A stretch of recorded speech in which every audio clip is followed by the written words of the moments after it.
Et à ce moment-là, bah, j'en prends une, vraiment, au niveau du cœur, mais à 1 centimètre de la plaque.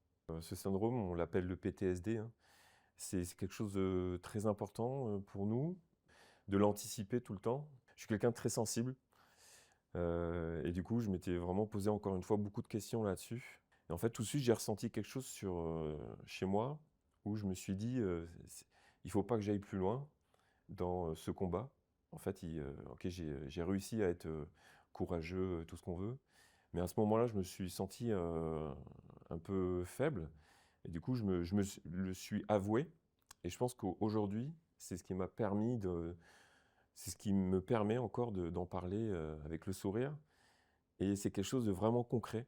Je suis arrivé, j'avais pas envie d'aller voir, les cordes, d'aller les compter, et cetera. J'ai levé la main, j'ai dit: «OK, je préfère aller plus loin et prendre un appui aussi important et commencer une introspection, en fait, sur ma personne et me dire: "Je n'ai pas le droit que cet événement ait un impact négatif dans ma vie"». Même en voyant l'hélico, je me suis dit: «OK, ne t'effondre pas maintenant, c'est pas le moment».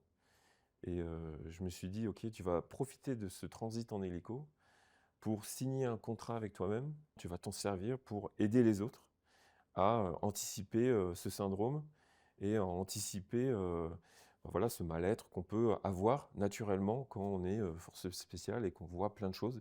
Et moi, je regardais, en fait, le soleil se lever et je me suis dit: «OK, au moment où, l'hélico va poser, on sera en zone safe. Je vais arrêter de me répéter cette phrase et ce sera fini, ce sera que du positif».